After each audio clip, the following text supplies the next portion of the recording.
You all know the narrative, 11 newcomers to 7 returning players. We know the ratio is off, but instead of focusing on those fresh faces, let's focus on how they'll be used in Tempe.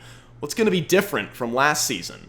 I'm Zach here for DevilsDigest.com, and just on Monday, head coach Bobby Hurley spoke about the conclusion of the 2021 summer program. Last year, ASU's opponents averaged almost 40 rebounds per game, the worst in the Pac-12, while the team finished second in steals, averaging more than 7 of them per game. The 77 points per game allowed was 11th in the Pac-12.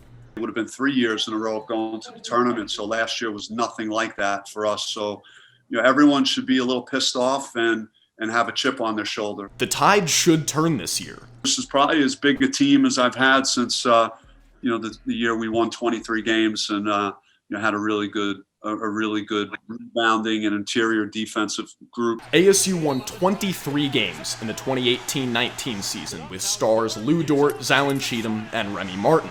The team had 9 players over 6'7", including Tayshaun Cherry and Kamani Lawrence. This year, there are 7 on the roster. Enoch Bioche, who's got a 7'4" wingspan. We have, Jalen Graham's got a 7'2" wingspan.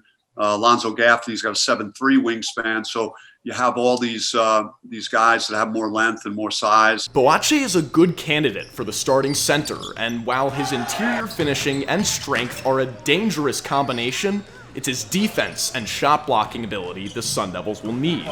We have to get better on defense and rebounding, and those were 2 things that we were not good at last year.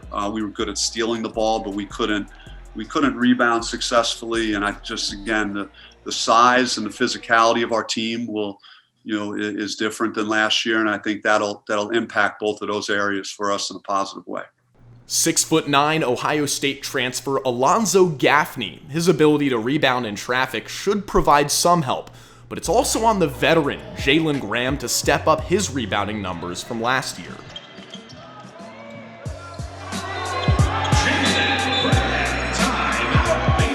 Last year's fluid offense showed flashes of a brilliant, dynamic offense that Bobby Hurley has trademarked. This year, the focus isn't on scoring. From an offensive standpoint, I think we'll be a lot more balanced. It's not like you're going to be able to load up on 1 guy or 2 guys. I think we have a number of guys that are capable of scoring. There may not be, one particular guy that's a standout in my mind. I couldn't really tell you who would be the leading scorer next year, but I could see, a number of guys scoring at a good clip. In order to win games this season, the Sun Devils will need a commanding defensive presence in the paint, as well as to drastically improve rebounding numbers from last season's means. Most of our coverage the next few weeks will focus on fall camp football, but it feels good to talk hoops once in a while. Either way, make sure you keep it locked in to DevilsDigest.com and give us a follow on Twitter @DevilsDigest.